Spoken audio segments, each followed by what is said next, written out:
Well, good evening, everyone, and welcome to the 2025 Summer Soirée for New Covenant Center.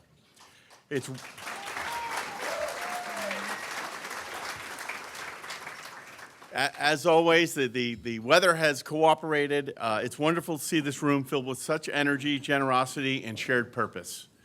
My name is Nils Dahl, and it's my privilege to serve as the chairman of the advisory board for New Covenant Center. We are thrilled to have had this event sold out tonight, which honestly comes as no surprise. Tonight's program is something special. Together, we'll spotlight the essential work New Covenant Center does every single day for the greater Stamford community. Also, we're honored to welcome Father Greg Boyle, S.J., founder of Homeboy Industries, as our keynote speaker. An inspiring voice and a powerful force, compassion, and change.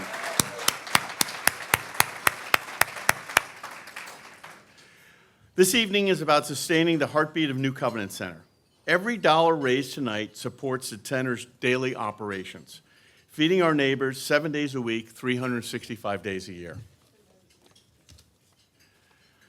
Before we begin, I want to take a moment to recognize the many people who make this work possible. First, I'd like to thank our board of advisors who provide guidance and support to John Gutman and his team. They consistently give freely of their time, talent, and treasure, and little do we have to do but ask them for something, and they deliver. So thank you very much to my fellow board of advisor members.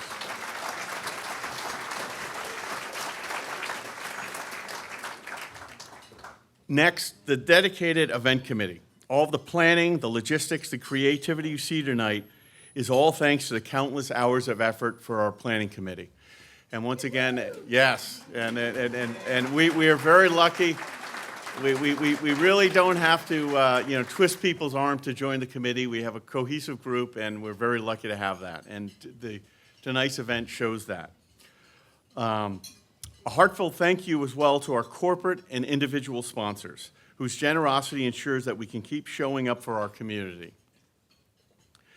And finally, to the remarkable staff of New Covenant Center.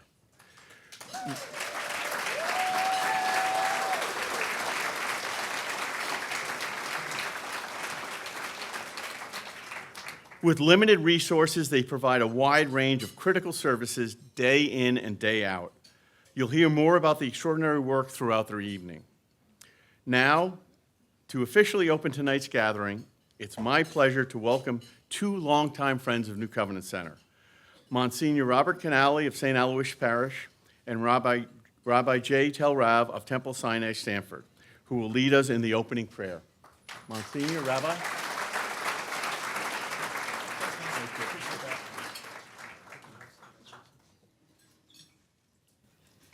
So I'm just going to say it. A priest and a rabbi. I cleared it with Jay ahead of time. Let us pray. God of love, be present this evening as we gather to celebrate what you have done for our sisters and brothers who have encountered your mercy, healing, and love through the ministry of New Covenant Center. We give thanks that you have trusted us with the gift and challenge of being your hands and feet in the work of feeding, enlivening, and healing the many guests of New Covenant who seek relationship. Inspired by your Son who taught us how to love, and energized by Father Greg who joins us tonight, we ask that we may see as you see, O God, you who love with a reckless love, that you help us to see all who come our way as your children, created in your holy image, that you grant us the ability to always respond to hurt, wounds, loneliness, anger, and all else that makes us uncomfortable with a healing and hearty embrace, your splendid words of hope, and a commitment to create friendships that are life-giving. Bless the staff, the volunteers, the guests, the donors, and everyone who has become a friend of New Covenant. Bless our time together and the food we shall receive. As we enjoy one another's company, may we rejoice in your gracious spirit and in the transforming power of saying thank you for all you have given. And please, O God of peace, bring peace to hearts, homes, and to our world.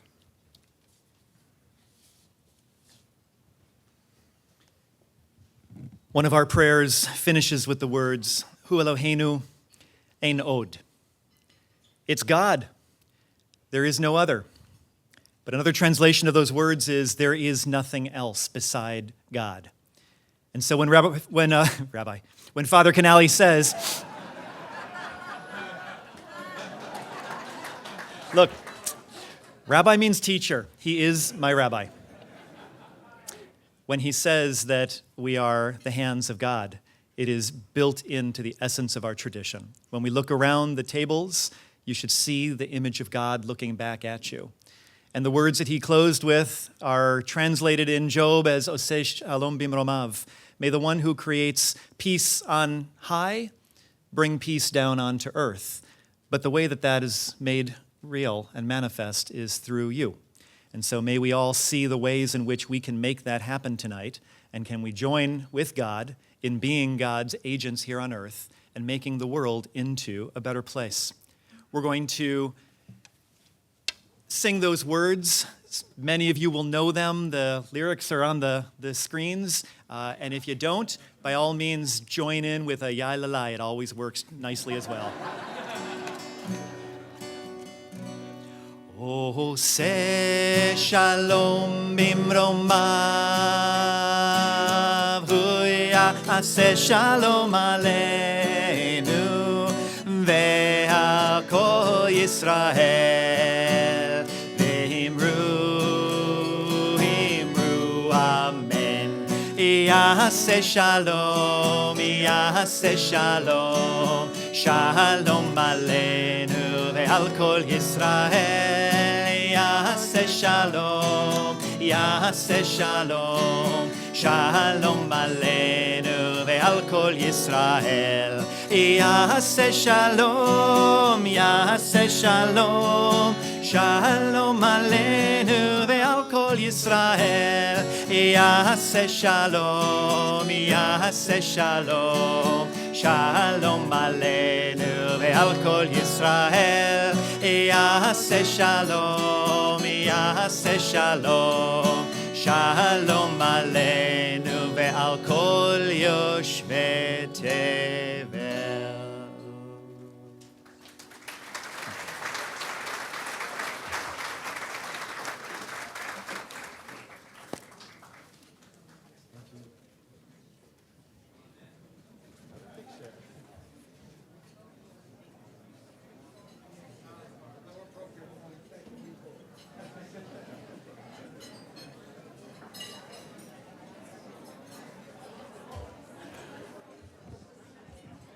For those of you who haven't been here for first time, the temple has supported us for many, many years, and of course, the parish in New Canaan. So we're thrilled that we do work at New Covenant Center and Catholic Charities. It has nothing to do with faith. We help the people that need the help, which is great.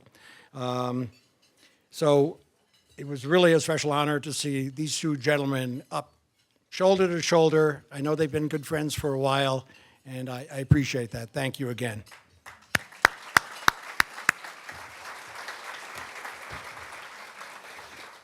All right, we have a great program. Welcome to New Covenant Center's 21st annual spring, now turned early summer fundraiser, which actually began 21 years ago, as a celebrity breakfast in 2005. And we also streamed this event in 2020, 2 months after the official start of COVID. And we were in the studios of NBC, actually. There were only 6 of us permitted in the building. It was pretty cool. And now we're used to pivoting at New Covenant Center almost every day, all to serve the thousands who come to New Covenant Center every day, 365 days a year, for basic utilities, showers, groceries, toiletries, key clothing needs like underwear and socks, and we have many wraparound services that we now provide. Thank you, Niels, for all of the important work that you and the council do. And I want to emphasize that we are not here tonight without the wonderful support of donors, volunteers, and so many others, and we really appreciate it. Also, the Advisory Council and our Summer Soirée Committee. I also want to thank my colleagues at Catholic Charities. We are one and the same, and so thank you for everything you do to support New Covenant Center and all of the programs under the roof of Catholic Charities.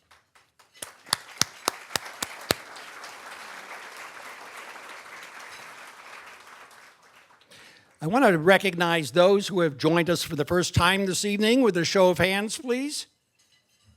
Wow. Wonderful. I'd say close to about a third, which is what we've been averaging. It's kind of what we want, and we hope you keep coming back and enjoy this evening and supporting. And of course, there are lots of volunteer opportunities. So Tiaja Vincent is in the house, so you could always seek her out.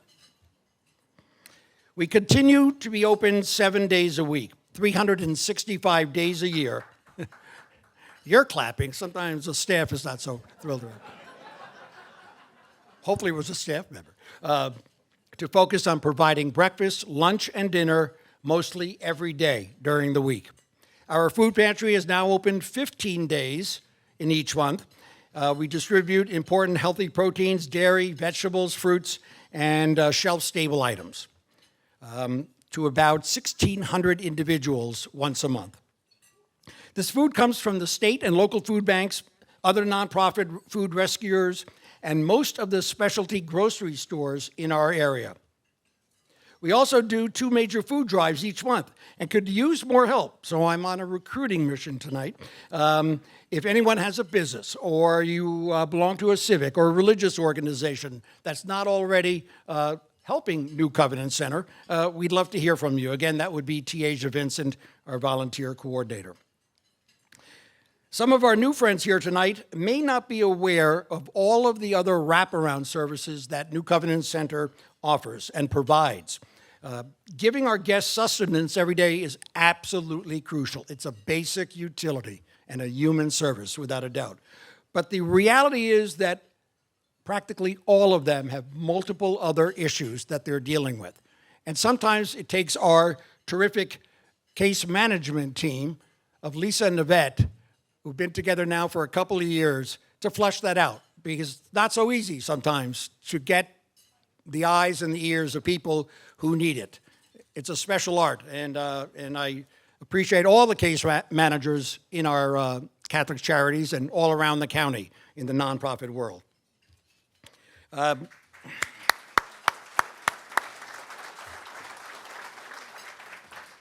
So, how do we help?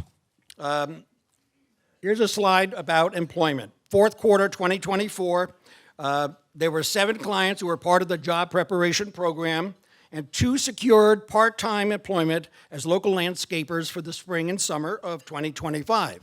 In our next busy season, the second quarter of 2025, which we're almost at the end of here, 3 clients were part of the job preparation program, and 2 secured full-time employment at Wegmans, the new Wegmans in Norwalk, and at Saks Fifth Avenue in Stamford.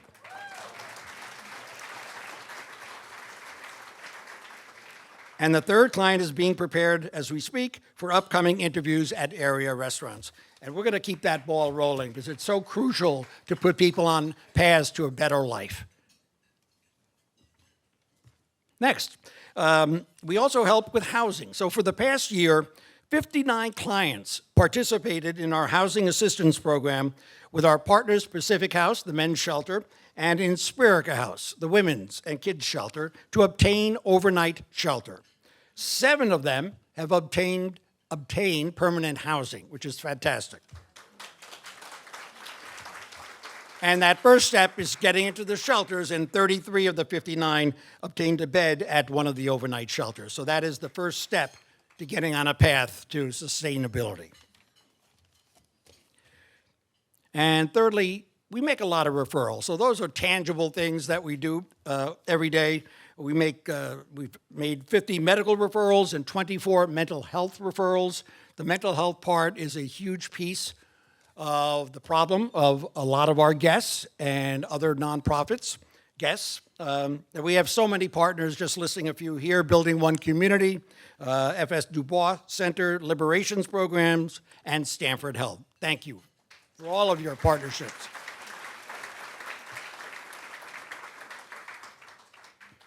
Our case management program not only steers our guests and clients in directions that they need help with, but they also provide choices for them in terms of helping them steer toward the right direction for eventual housing options and job skills training and medical referrals and other services.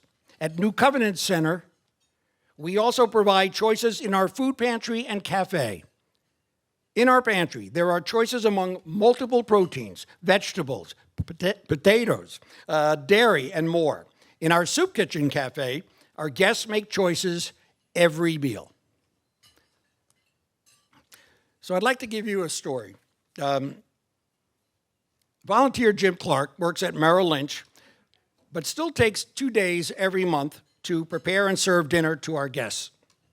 What makes Jim's service stand out is his truly heartfelt interactions with the 125 guests who come through the buffet line.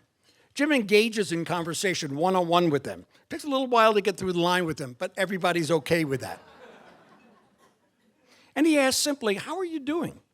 He just doesn't load up a plate of food and say next or indicate for the next person to come through. Jim asks the guests, for example, "We have 3 kinds of breads. What do you prefer?" Or, "Would you like gravy on your mashed potatoes?" Not everybody likes gravy. And Jim asks those questions, those little things that may make somebody feel a little better about being served a plate of food for free. Jim lives up to not assuming every guest wants their food served the same way, giving our guests choices, which often they don't have in their daily lives, exemplifies how Jim and our volunteers show the utmost respect and dignity that all of us deserve.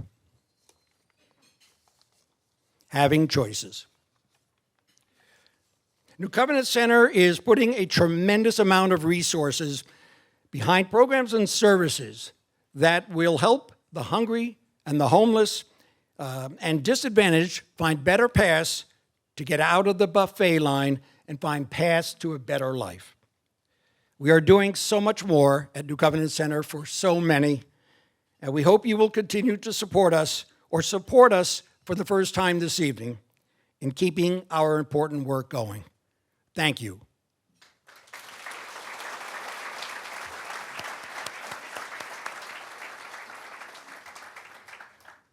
It's dinner time. So enjoy dinner. We'll be back in 30 minutes.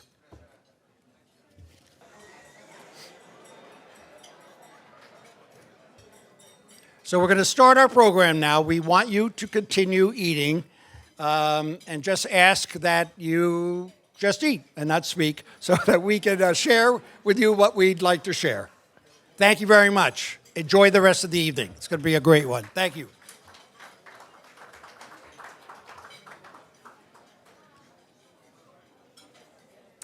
Hello. As we finish feeding our bellies, let's move on to feeding our heads and our hearts. I'm Chrissa Ventrelli, the Director of Philanthropy for Catholic Charities of Fairfield County. Thank you so much, everyone, for coming tonight. At Catholic Charities, what we do is this. When times are challenging, we open doors. We open doors to food and nutrition, and to education, and to job training, and mental health care, and case management, and so many other services. And this is done by a slew of volunteers behind those doors, staff, advisory board members. The numbers are in the thousands. Among them is Father Kevin O'Brien. Where are you? Oh, well done, well done. Okay. And last year, I had the chance to read one of his most impactful books called Seeing with the Heart.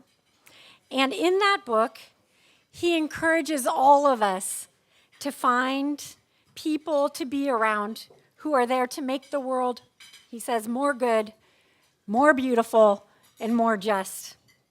What a blessing to be among all of you tonight. So Father O'Brien, he joins us tonight bringing his career as a lawyer, a beloved educator, a Jesuit, president of Santa Clara University, author, and the new executive director of Fairfield University's Bellarmine College, which is a 2-year associate degree program. Quite the resume, Father Kevin. Yep, come on. And most importantly for tonight, he is a board member of Catholic Charities of Fairfield County. Thank you so much. Thank you. Thank you. Thank you. And most importantly, I'm a longtime friend of Greg Boyle. And that's why I'm here. I do want to, I have to promote, forgive me, Greg, Catholic Charities does such great work. Honored to be a part of it. So thank you. And Mike Donahue, thank you so much for your leadership. My day job is the director of Fairfield Bellarmine, the 2-year associate's degree program. And we're in Bridgeport on the former St. Ambrose Parish. We just graduated our first class. In the state of Connecticut, the 3-year graduation rate for community colleges is 18%. And in 2 years, we graduated 80% of our class. So thanks be to God and all the generous people who made it possible. Okay, it's not about me or Bellarmine, it's about Greg Boyle and Homeboy tonight. So I've got this really long intro. Greg is looking at me like, don't do the long intro. Because you're going to hear about, what I encourage you to do is read Tattoos on the Heart, his first book. Read Tattoos on the Heart. Great summer reading. Not necessarily beach reading, but really great summer reading. Read Tattoos on the Heart. It's a testament of love and of faith and of loyalty. And when I think about Greg Boyle, who is a friend of mine and a fellow Jesuit brother, he is a man who is deeply loyal. Shortly after being ordained a Jesuit, and we Jesuits move around a lot, Greg Boyle still lives in the place where he was first sent on one of his first assignments after ordination at Dolores Mission Parish in the Boyle Heights section of East Los Angeles. And he still lives there. And I believe it's the same house, more or less. Okay. But he hasn't left the neighborhood. And he's a loyal man. And the reason why Greg Boyle has impacted so many people's lives is because of his loyalty. He stands by. He represents to people like me, like Daniel and Bree and others, a God who is faithful. And Greg Boyle is a faithful man. It was through Greg's initiative that Homeboy Industries began initially in the 1980s when he was serving as an associate pastor of Dolores Mission and this parish, this Jesuit parish in East Los Angeles. And he wanted to do something more systemic to help the violence that was in his neighborhood and also the scapegoating that was taking place among his neighbors and the stereotypes. He wanted to subvert stereotypes. So he said, the way to do this, let's give them jobs, not guns, he said initially. And so Homeboy Bakery, in the wake of the Los Angeles riots of the 1992, he launched Homeboy Bakery. And it was from that enterprise that Homeboy Industries began. I think currently today there's 13 social enterprises associated with Homeboy Industries. It's about empowering men and women to claim their future, to subvert stereotypes, and to build a more just and gentle world from the ground up, empowering people to be a voice for themselves and not just to receive handouts, but to empower. I want to introduce 2 good people that he brought tonight. So Daniel and Bree are right there at my table. Daniel, welcome. Thank you.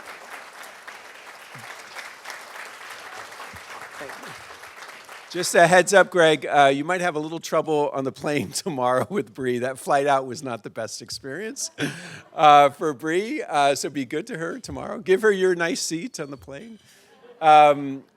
Daniel works at Homeboy, and particularly at Homeboy Bakery, which was that first social enterprise. If you are in LAX, Los Angeles Airport, you will find Homeboy in that airport, so please, you can order baked goods from Homeboy Bakery, right, Daniel? and you can visit them in Los Angeles and LAX. Greg is a good man, and he's a loyal friend, and he's done so much. Homeboy Industries serves about 10,000 people a year in Los Angeles every year, but its spread is now global, including in Bridgeport. There's an affiliated organization in Bridgeport that is aimed at serving the formerly incarcerated, but more so empowering them to claim their own futures. And so we have a great partner in Bridgeport that Greg has visited and has supported. Let me end with this.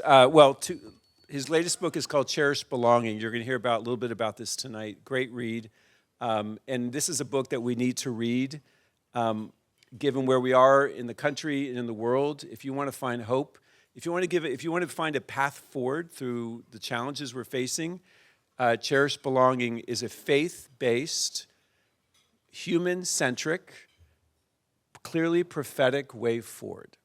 Cherished Belonging, add that to your summer list to read.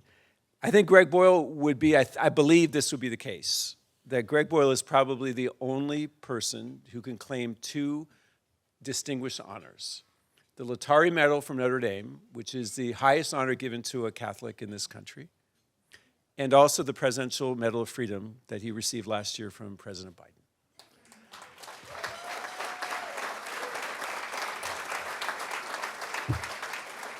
On behalf of Catholic Charities, Greg, it's an honor to welcome you. Thanks.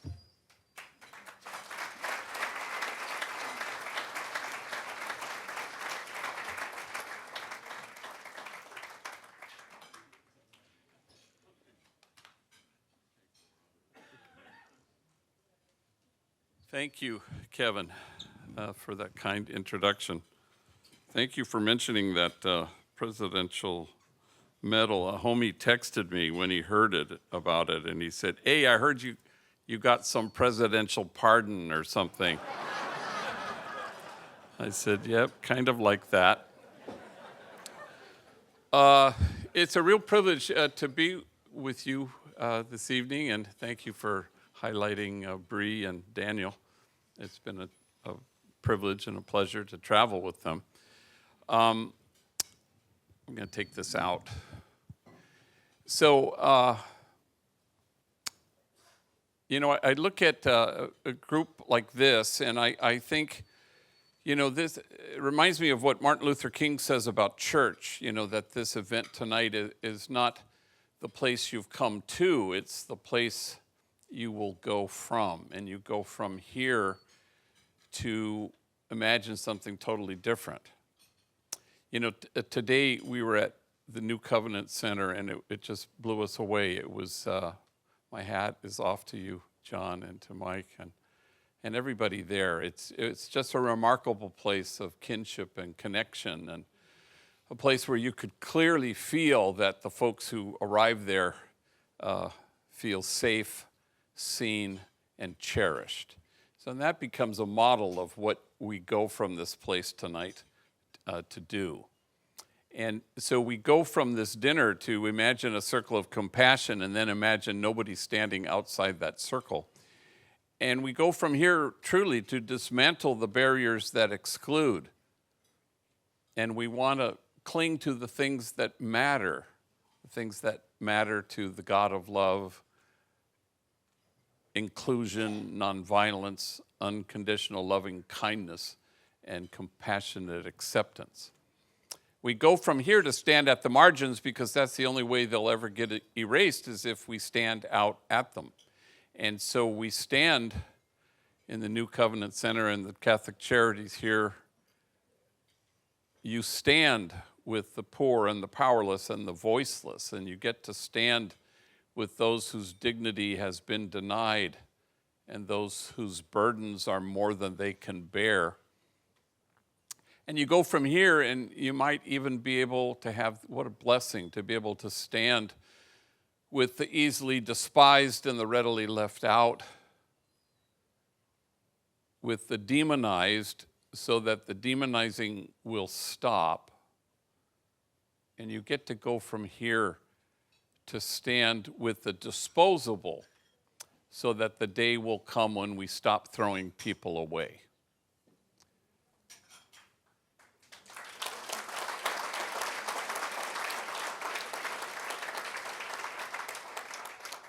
And you have to brace yourselves, because that's sort of how this works. Because the world will accuse you of wasting your time at the margins. But the prophet Jeremiah writes, "For in this place of which you say it is a waste, there will be heard again the voice of mirth and the voice of gladness, the voices of those who sing." And you could feel today in the new Covenant Center that other voices are getting heard, just because, like the volunteers who were there today, they hold the mirror up and return people to themselves. And it's not about service provider and service recipient. It's exquisitely mutual. And that was evident today. And so I would just parenthetically say that none of that makes any sense that I've just told you. We're not for a spacious and expansive God that we have. And as a theologian writes, it's true that we're all created in the image and likeness of God, but it's also true that our image of God creates us. And so we want to move from this place tonight being anchored in the God who loves us without measure and without regret. Because once you know the God of love, you fire all the other gods, which is the way it's supposed to work. So for 40 years, I've been working with gang members, and and I go to all our detention facilities in Los Angeles County. And I remember I was in San Fernando Juvenile Hall, and it was like 300 gang members in this gym, and I was up on a raised platform, and I had my alb on and my stole, and they had these sheets that had the readings in them in English and in Spanish, and so the homies out there would be following along. And so I was presiding, and I thought, well, I'm going to just close this sheet and listen to the word being proclaimed. And one by one, the guys got up and they did the first reading from the Old Testament, and then this kid got up to do the responsorial psalm, and there was like an overabundance of confidence in his voice, and I have my eyes closed listening, and he gets up and he says, "The Lord is exhausted." And I said, "What the hell?" And it was, "The Lord is exalted." And I remember thinking at the time, wow, that's way better. Because the exalted God is who we would create if we imagined a God, because we would want to be exalted. But the exhausted God is closer to the exhilaration that I experienced today in the new Covenant Center. You become the generosity of God. Watching these volunteers who are well retired and who go there once a month, and they're alive, and the people who they accompany become alive. They end up inhabiting their own dignity and their nobility. At Homeboy, we're kind of allergic to the idea of holding the bar up and asking folks to measure up, mainly because our exhausted God never does this with us. But instead, you hold the mirror up and you tell people the truth, that they are exactly what God had in mind when God made them. And then you watch them become that truth. You watch them inhabit that truth. And no bullet can pierce it. No 4 prison walls can keep it out. And death can't touch it because it's huge. But you have to reach in and you have to help dismantle messages of shame and disgrace that get in the way, that keep people from seeing their truth. So Homeboy was started a long time ago, as Kevin mentioned, when I was pastor of the poorest parish in the city. We had 8 gangs at war with each other and 2 housing projects. The LAPD called my parish the place of the highest concentration of gang activity in the whole city. I buried my first young person killed because of this sadness in 1988. I buried my 263rd 2 months ago. Not all from that parish, obviously, but I know a lot of gang members. I get asked to do this. And so we started a school, and then we started a jobs program, and then, as Kevin mentioned, right around 92, after the unrest, we started Homeboy Bakery because we couldn't find enough felony-friendly employers to hire gang members, so it kind of forced our hand. And we never intended to become this, but we've backed our way, evolved into becoming the largest gang intervention rehab reentry program on the planet. So 10,000 folks a year walk through the doors.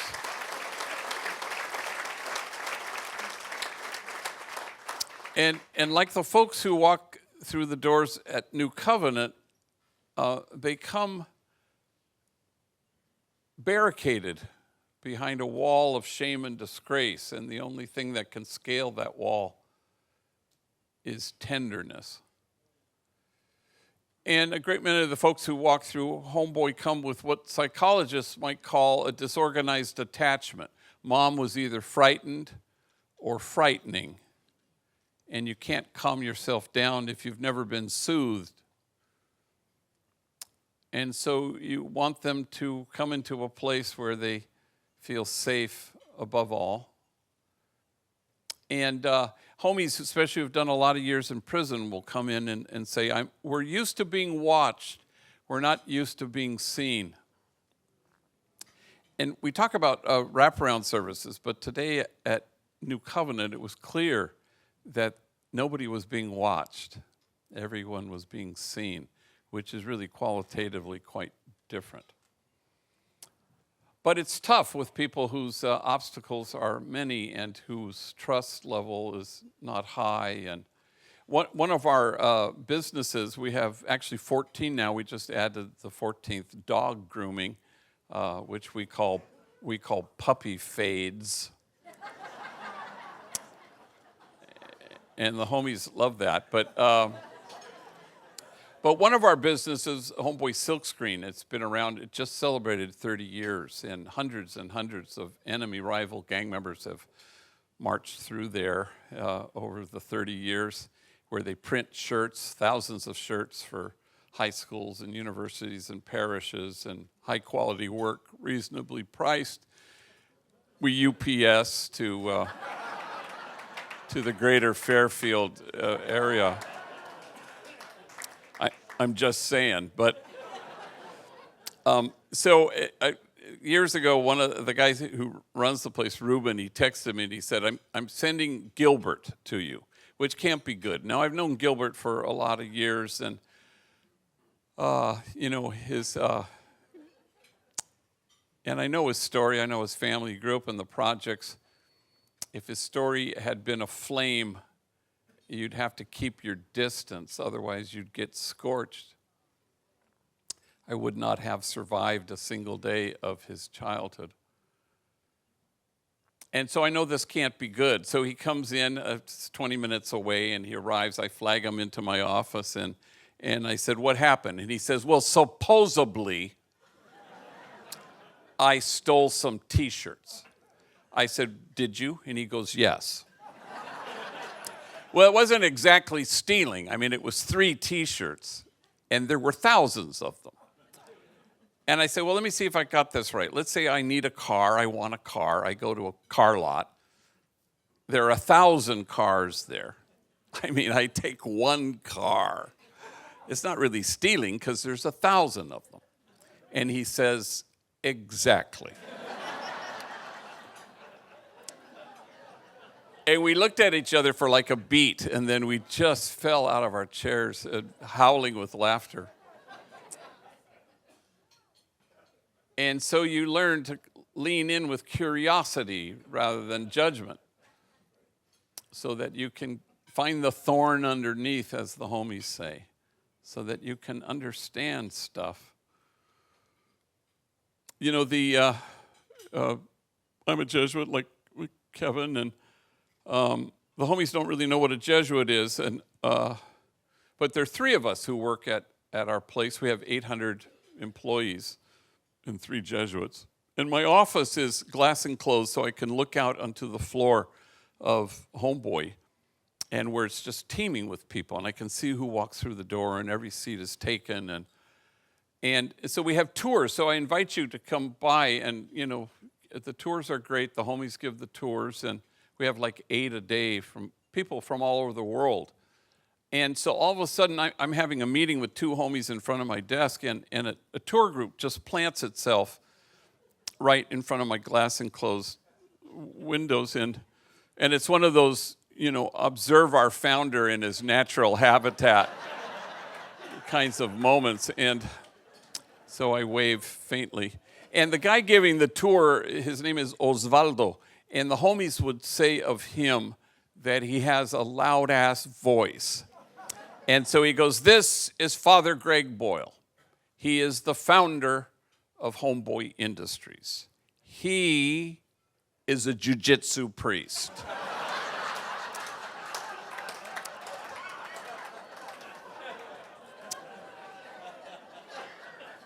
So from my perch, I do some of my more impressive, I think you'll agree, more impressive moves. Anyway, I told you that to tell you this, that on February 28th, 1540, St. Ignatius of Loyola enters this one word in his spiritual journal. He was the founder of the Jesuits. And he proceeds to use the word a lot for the remaining 12 years of his life. And even before he dies, he goes back and he circles the word for all the times he's used it. And I know Spanish, but I didn't know this word, and the word is acatamiento. Acatamiento. And it comes from a kind of an archaic word, acatar, which means to look at something with attention. And it gets translated as affectionate awe. And though I'm sure for Ignatius it was born of a mystical singular moment between him and our exhausted God. But I sense that he didn't want it to remain singular or solitary. And I'd like to think it's a stance, it's a disposition that Ignatius wanted it to be that way. That if we all go to the margins, as we will when we leave this place, and if we commit to continue to support this amazing program, then I think we go forward with affectionate awe, which reminds me of in the Acts of the Apostles, it says this one odd line, "and awe came upon everyone." And it suggests that the measure of health in any community at all may well reside in our ability to stand in awe at what the poor have to carry, rather than stand in judgment at how they carry it. Acatamiento.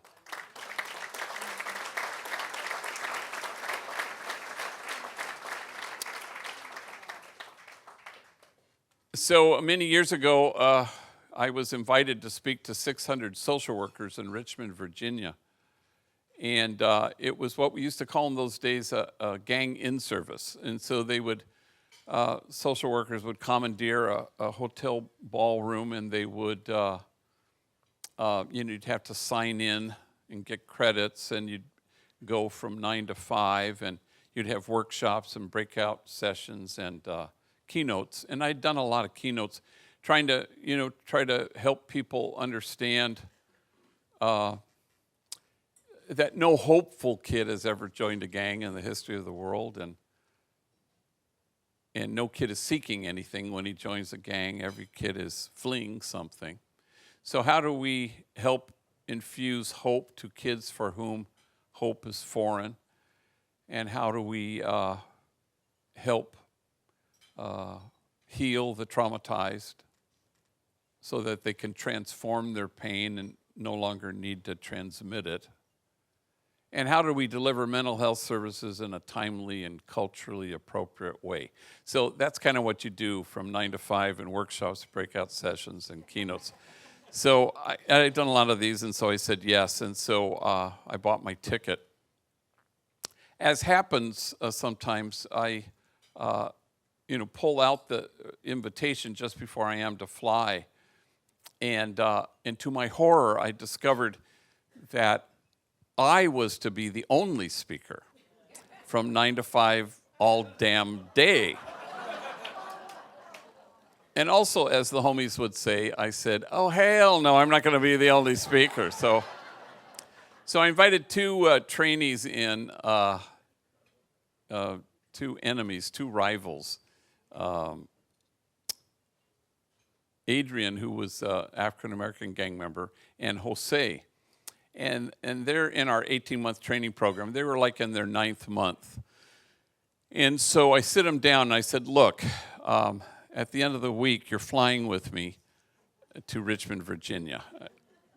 I'd like you to get up and tell your stories to 600 social workers. Take your time.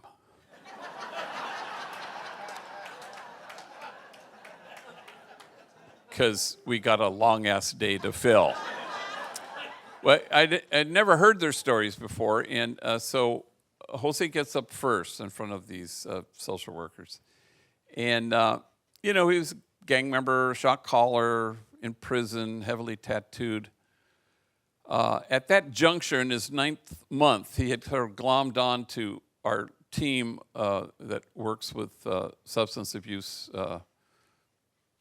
population at Homeboy, and so a man solid in his own recovery, and now he's helping younger homies and homegirls with their addiction issues. So not only was he, gang member and prisoner and felon and shot caller, he also had a long stretch as a homeless man, even longer stretch as a heroin addict.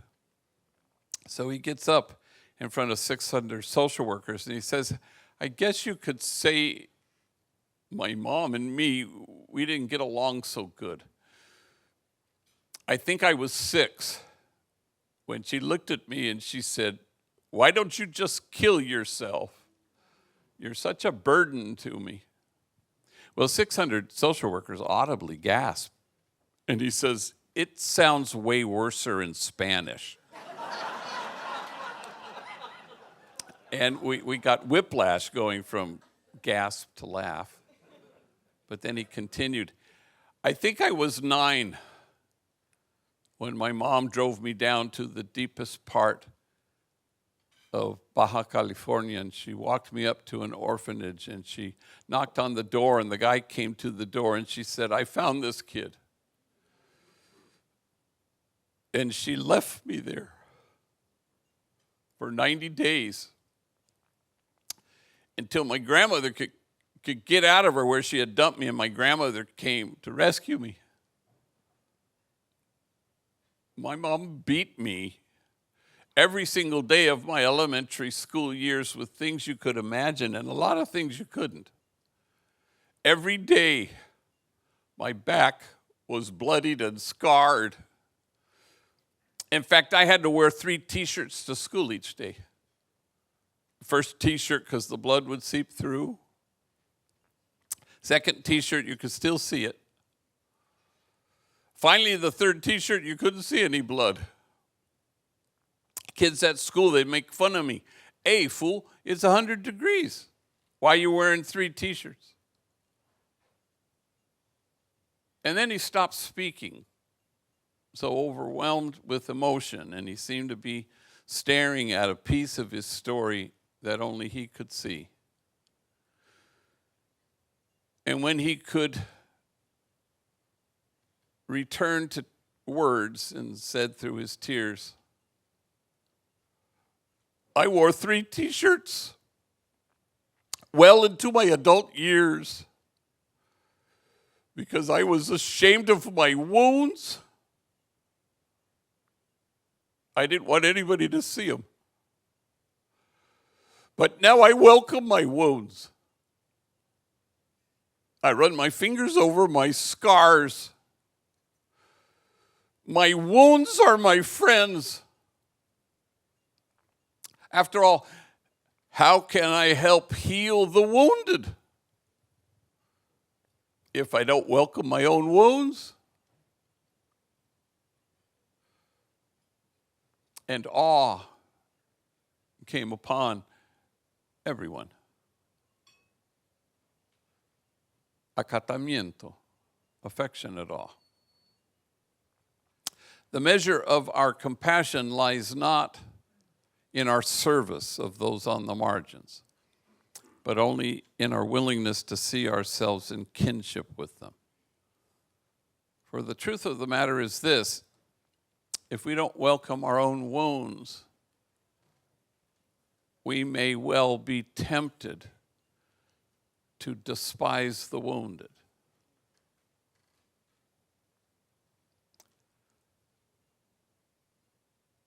At the New Covenant Center, they welcome their own wounds so they can connect and create a community of kinship such that God might recognize it, so that they can cherish as we are cherished. And I think that's the only praise our exhausted God has any interest in. So this dinner is not the place you've come to. It's the place you go from. Before you do that, they're going to raise money tonight before they leave. So don't leave exactly now. But it is the place we go from, and you go from here to imagine a circle of compassion, and then imagine nobody standing outside that circle. And together we will go, eventually, to dismantle the barriers that exclude. And my absolute sense of the New Covenant Center and of all the people in this room is that you gave up a long time ago caring if anyone might accuse you of wasting your time at the margins. For in this place of which you say it is a waste, there will be heard again the voice of mirth and the voice of gladness, the voices of those who sing. Thank you very much.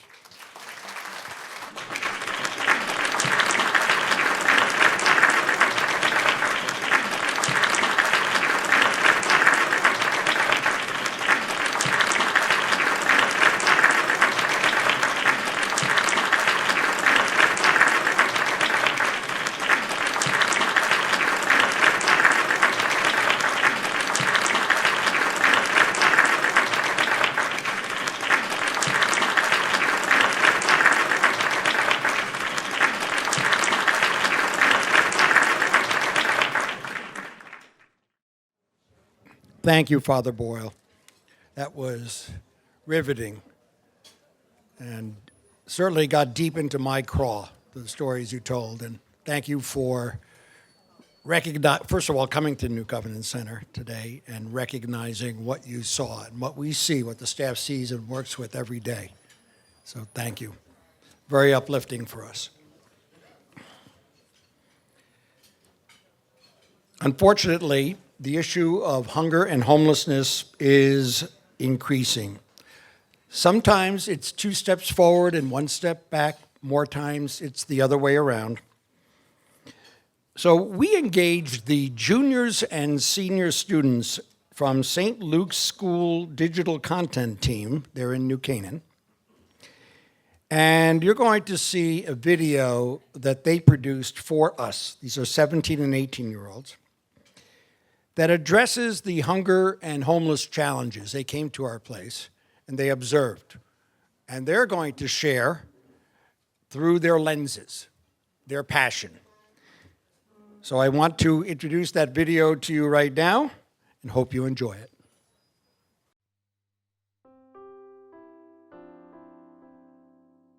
What does New Covenant Center mean to you? It's literally saved my life. I've dealt with depression for a long time. and I struggled the last year. And this place was recommended to me as a place to go for help. It took me not having any more food or resources to finally come here, and when I did, it had been at least 4 or 5 days without eating. Came here during lunchtime, had a sandwich, and it was the greatest food I'd ever had. It's been such a pleasure coming here all these years. And I shop for me, my kids, my mother, and it's been so welcoming. Everybody greets you with a smile, and you get to choose. You get to choose the kind of foods you want. It's not just, let me give you something in a bag. You have choices. And you come on the same day to register, you get something to go home with. New Covenant Center meant a lot for me, for my family. He helped me for the food, for the shampoo, for the soap, for the things I need for my family. Thank you. I really appreciate that. Thank you for the support. And I met you guys, and I seen how great you guys was. So the Covenant Center, it was hope for me. Me going through my situation and being homeless and being under the bridge and all that stuff. So meet you guys like you and Miss Lisa and the team here. You guys gave me hope that I can change, that things will get better for me. And just me coming in every day and seeing the different people and dealing with the different personalities and just watching how you guys interact with everyone. Yeah, it means the world to me. I'm glad I walked those doors and sat down and had lunch. Bueno, para mí es un lugar donde, bueno, al menos yo me siento familiarizada ahí, me siento cómoda, tranquila, y es una gran ayuda porque las veces que uno necesita de ese apoyo, entonces bueno, es una gran ayuda, es una casa para nosotros. You've gotten me clothes, you guys have gotten me toiletries, you guys have basically done everything for me that there is to possibly do. And, I know that you don't just do that for me, you do that for everybody here. It was a safe haven in the winter, a place to get out of the cold when I didn't have heat at home, a place to shower when I needed one, a place just to feel safe. And really, that's all you could ask for from something like this. So thank you guys for everything you've done. Yeah, just a feeling of safety. I was safe. I knew that if I come in more, things will change for me. Because there's good energy here, good people. You checked on me, made sure I was good. Just told me don't stop. Just stay faithful and follow the path. And the whole community adores this pantry. And I'll still keep coming as long as I can. Just everyone here has done so much. And I think without the people here, especially, this place wouldn't be able to survive. I'm no longer homeless. I've procured a place of residence, so now I have my own place, and I still move forward with the program and with the additional help the people have given me.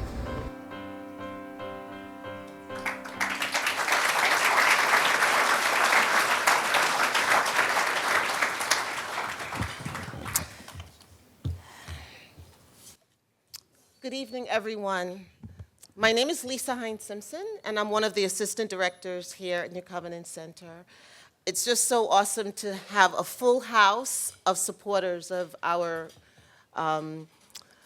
programs and all of the other wonderful things, the social services and the food pantry and all of the other programs that we have at our center. I focus on development, community engagement, and we have a new program, relatively new. It's 2.5 years old, our case management program. We work with clients to help them move to another level of self-sufficiency for themselves and their families. Our next speaker is part of our case management program. Her name is Roseanne Boothe, and I just want to tell you a little bit about Roseanne. What's wonderful, her whole family is here. Her children are here. We have Tyler, who's age 14, is here, Talia, 11, and Rory, 5. You guys can stand up if you like.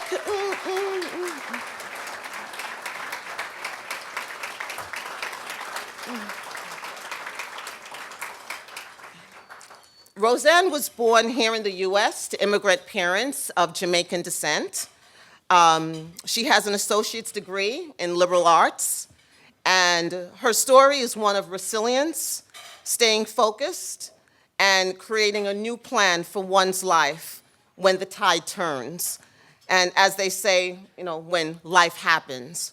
So please join me in welcoming Roseanne Boothe to hear her story and her truth.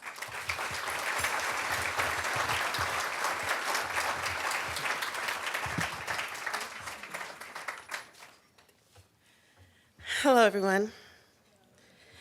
Today, I want to thank you all for the opportunity to speak with you today. My name is Roseanne, and I stand before you a proud mom of 3 wonderful children. Tyler, who is 14, Talia, who is 11, and Rory, who just turned 5. They are my greatest blessing and motivation behind everything that I do.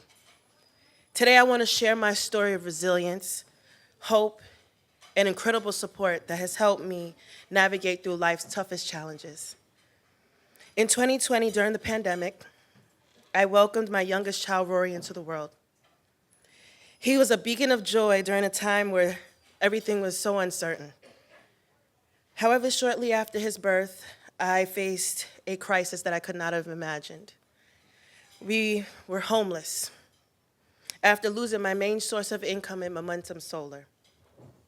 Although I kept my second job as a coordinator of children with disabilities and adults with disabilities, my hours were cut significantly. For a period of time, I lived in my car and striving to survive and provide for my family with one job. Fortunately, God was good. I found shelter in Inspirica, Stanford. Their support became a turning point for my family. Before the pandemic, life was hard but manageable. Juggling 2 jobs has always been my strategy to keep things afloat. During my time in Inspirica, I regained my footing. I found a stable home and received financial assistance that eased some of my financial burdens. As a sole breadwinner for my family, the responsibility weighed heavily on me, since I lacked support from their father since 2020. While I have a strong, supportive family and friends, the financial strain has been overwhelming. Having one job has allowed me, though, to focus on creating a loving environment for my family, especially during COVID. It was during that time that I learned about New Covenant Center, a true lifeline for my family. Referred by 211, the State of Connecticut Resource Directory, I discovered help was available to me. Miss Renee from Inspirica encouraged me to seek assistance at New Covenant Center, where I received essential pantry items, support, and care during times when putting food on the table felt impossible.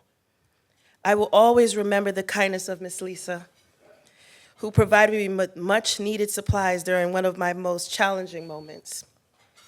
I've been a food pantry client for about 2 years. I've had the pleasure of meeting Raphael, Miss Linda, and John Scaley, individuals who have been welcoming, especially when things have been hard. There, I received a full food pyramid from New Covenant Pantry. They supplied me with fresh fruits, vegetables, canned goods, pasta, fresh fish, and meats. Even though I qualified for SNAP benefits, the food from New Covenant Center helped me make it through the month. This also includes ready-to-eat items and desserts. Some months I've missed the food pantry appointments because they provided me with more than enough food for like a month and a half. The staff is very kind and divinely sent, very welcoming. They've handled me with such care that makes it easier for me to come and get help, because I'm a very proud person. And when I come and I see hardworking people like me standing on the line trying to get food, it reminds me we're all going through something, and New Covenant Center is a safe place to get help. New Covenant Center makes things easier for our community and proves that this organization cares and is determined for all of us to thrive. During the Christmas season, Miss Lisa connected me with Miss Angela Piscatello, the Chief Operating Officer of Catholic Charities. Through her, I received a grant that helped me cover over 2 months of rent. This act of kindness not only relieved my financial burdens, but temporarily gifted us time together. It allowed me to focus on my kids and invest on their education and extracurricular activities. Being a single mom of 3 is a challenge, one that I embrace wholeheartedly. My mission is to ensure that my children feel heard, loved, and appreciated. And although it hasn't always been easy, I've seen the fruits of my labor. My oldest is on the honor roll and has graduated 8th grade this year.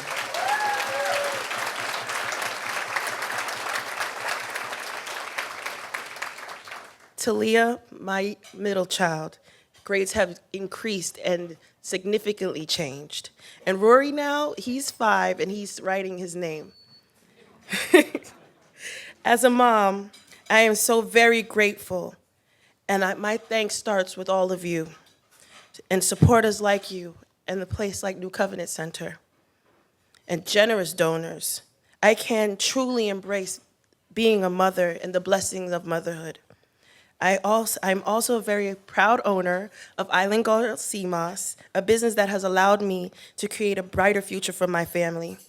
We've been vendors at various farmers markets throughout Connecticut and New York, and this venture has empowered me to build a stable life, one that is not reluctant on government assistance for our future. These circumstances can happen to anyone, and during COVID, my story has been one of many. Today, I want you all to understand. I stand here not to just share my story, but to express my heartfelt gratitude and for your support. I pray that you continue to uplift families in need, providing them with hope and the resources to thrive. I thank you for your kindness, your generosity, and for believing in the power of community and organizations like New Covenant Center. God bless you all, and thank you again.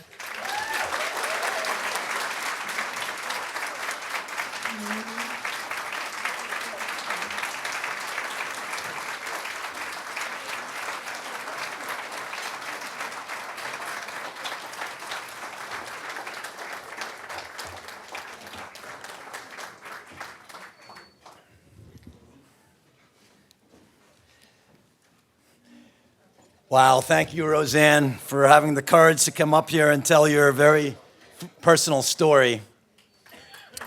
Let's hear it again for Roseanne. What a great job. You know, at New Covenant Center, we're so blessed to be able to support you, Roseanne, and your family. And again, let's hear it for her children who are over there. And also, I want to recognize Aaron. Aaron is the guy who was in the video who recently got a new apartment. Where's Aaron? Can you stand up for us, please?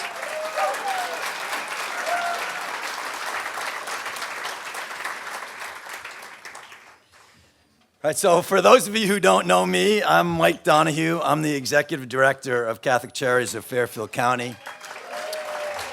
I don't know about that, thank you. And I have the privilege of working with the amazing team at New Covenant Center who provide so much love and support to our neighbors in need each and every day. And what an honor it is tonight to have both Roseanne and, of course, Father Greg Boyle speak to us this evening. You know, for those of us in the nonprofit world, Father Boyle is the GOAT. He's the Tom Brady or the Michael Jordan of our field. And for the past 40 years, he's been extraordinarily successful doing what we all strive to do each and every day, altering and improving the lives of thousands of troubled and disenfranchised individuals through compassion, employment, and sharing the power of God's love. Thanks for being such an incredible role model for me and for so many others, and for having such an enormous impact on so many. We're so honored that you agreed to fly across the country to be here to speak to us and to help New Covenant Center. So if we could just again, please thank Father Greg Boyle.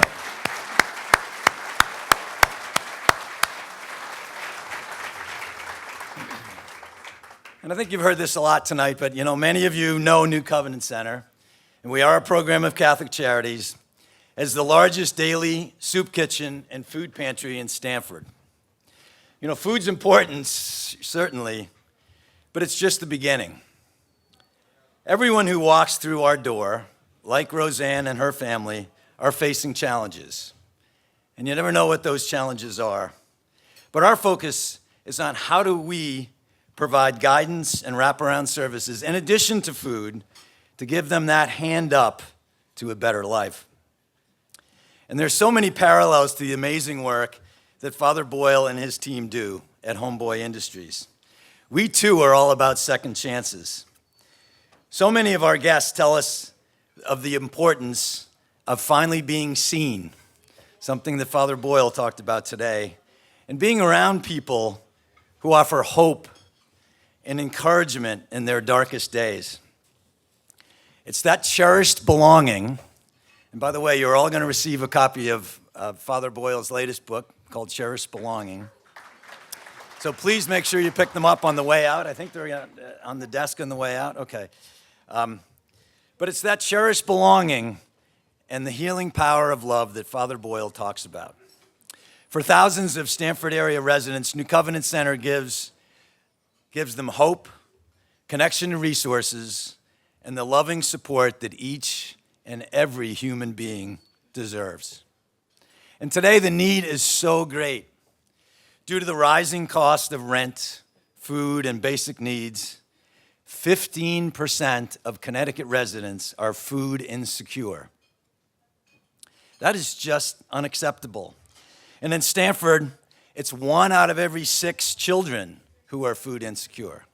How can children be food insecure and not have food on their tables? But it's not enough to just give them food. Our focus is on working with these families to address the root causes of their issues. And the Covenant Center doesn't receive any federal government funding. So while we are less worried about DOGE funding cuts, we do need to raise 90% of our funding privately, and the demand for our work is skyrocketing. In the past year, we've seen a 30% increase in the number of families who depend on our resources. As some of you know, we're bursting out of the seams in our current facility, and we are in negotiations to move to a larger facility on the east side, where together with many key partners, some of whom are in the room, we'll be able to provide many more services to help move our guests towards self-sufficiency. I can't make a definitive announcement at this time, but we're excited about this potential move and the impact it will have on our clients. So stay tuned. So now we're going to move to a call to generosity to support our work. This is probably not the favorite part of my job, is being out here raising money from lots of friends and great people.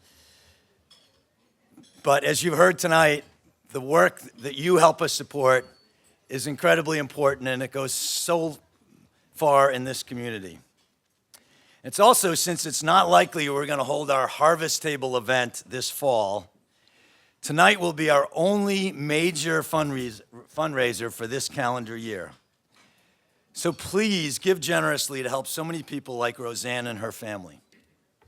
If everyone in this room could consider giving something significant according to their means, we can have a huge impact on improving the lives of our neighbors in need, as Father Boyle discussed with us this evening. So if you don't like raising your hand, you can donate online, or you can drop off a check or pay by credit card on the way out. And I do have some fantastic news.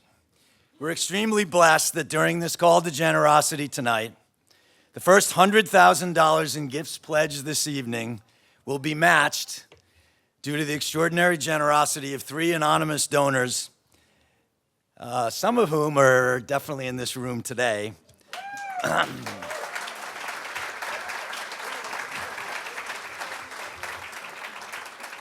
So they asked to be anonymous, but thanks to those generous donors, you all will have the opportunity to double your gift.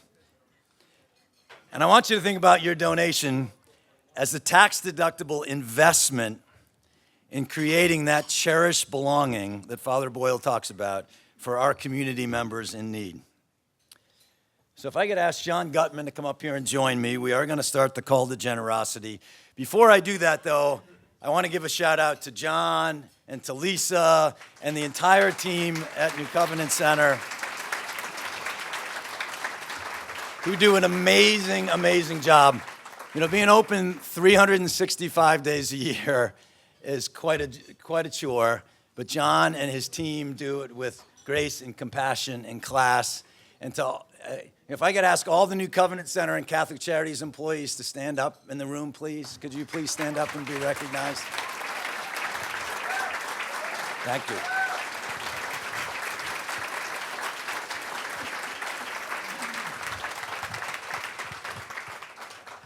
And again, thank you to all the many, many volunteers. I think we have over 1,000 volunteers at New Covenant Center.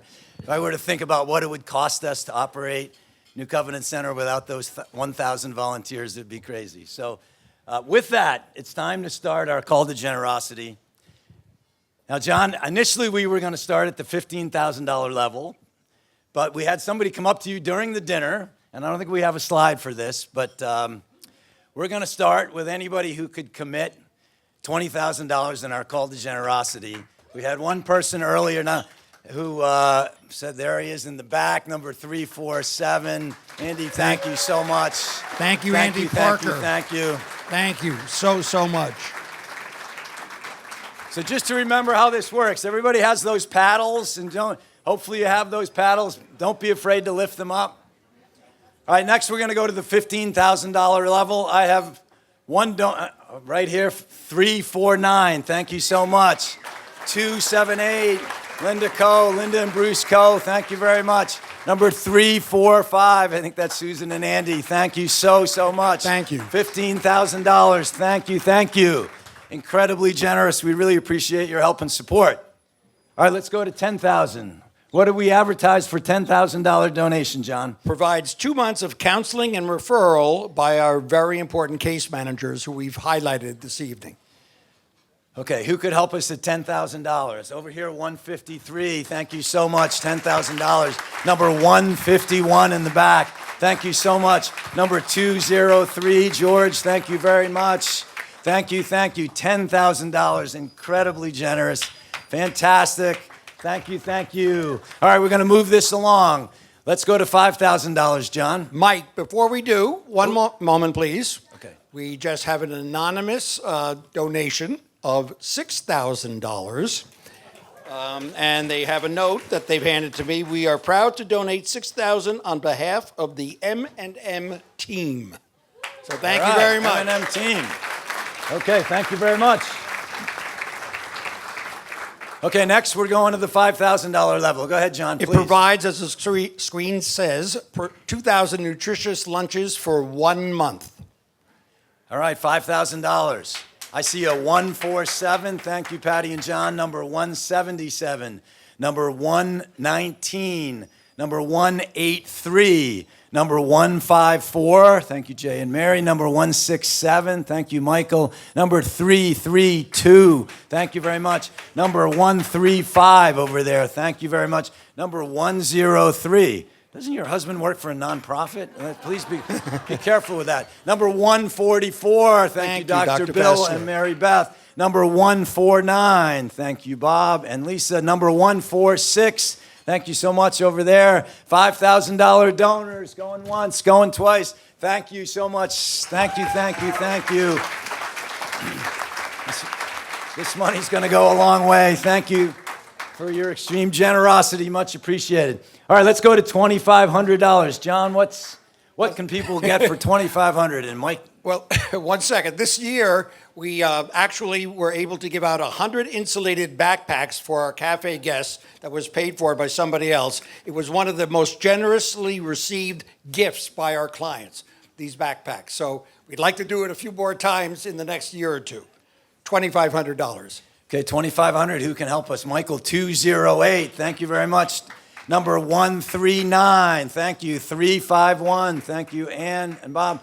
Number 164. Thank you. 271. 204. 210. 178. 174 285 117 161 107 $2,500 going once, going twice. Thank you, everybody. $2,500, much appreciated. Well done, well done. All right, next we're going to go to the $1,000 level. John, $1,000. $1,000 purchases dairy products for 2 weeks for our food pantry and breakfast programs.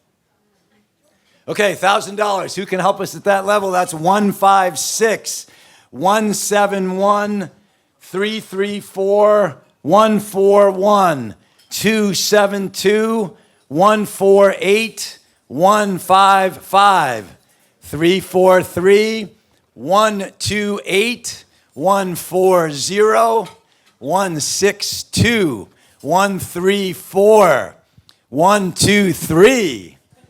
How about that? 279. I feel like a football quarterback calling out signals here. 168. Thank you, Andy. 172. 130. Karen, thank you. 281. David, thank you. Lucy and David. 125. 335. 200. 165. 129. 124. 121. 175. Thank you, Ford. And 184. Thank you, Gail. $1,000. That's a lot of money at that level. Fantastic. Thank you, thank you, thank you. Incredible job. Much appreciated. Okay, next we're going to go to the $500 level. $500, John? We'll pay for 2 weeks of storing donated and prepared food. Very important for us. Okay, I'm going to start over here. 202 173 349 273 337 207 280 111, as in 111. Thank you. 118 209 133 350 212, as in the New York area code.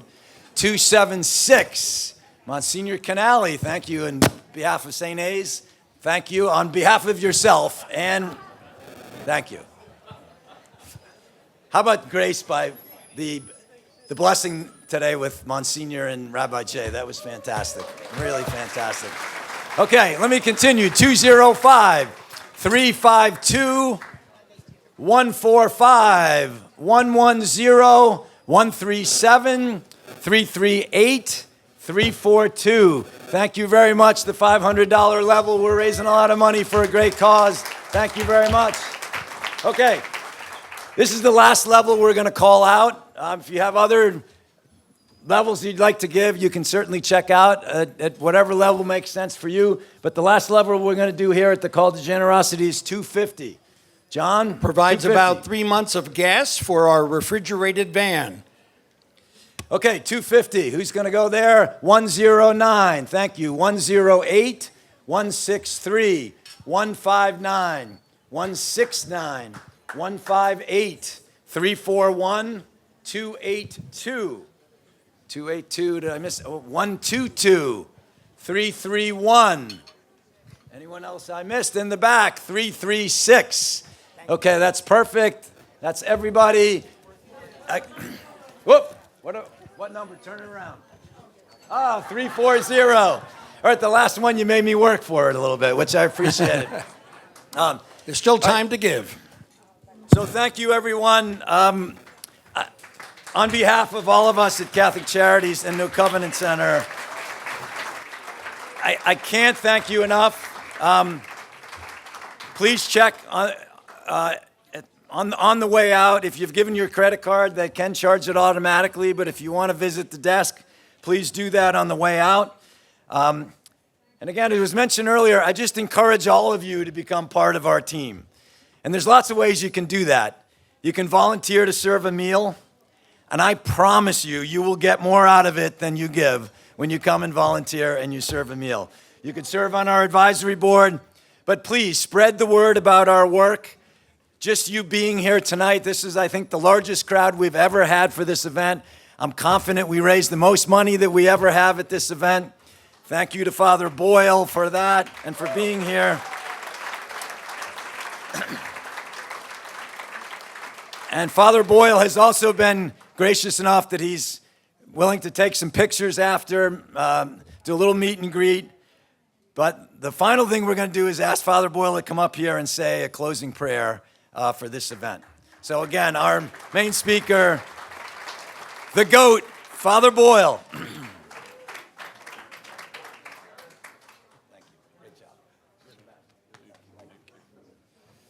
Okay, let us praise. Loving and faithful and always compassionate God, you who love us without measure and without regret. You invite us to a vision of community and connection. The prophet Habakkuk writes, the vision still has its time, presses on to fulfillment, and it will not disappoint. And if it delays, we wait for it.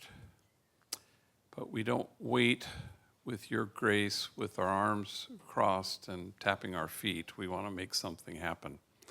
And so give us the strength to sustain the new Covenant Center and all our efforts to create your kingdom here on earth. And we make this prayer with the same and great confidence through Christ our Lord. Amen. Thank you.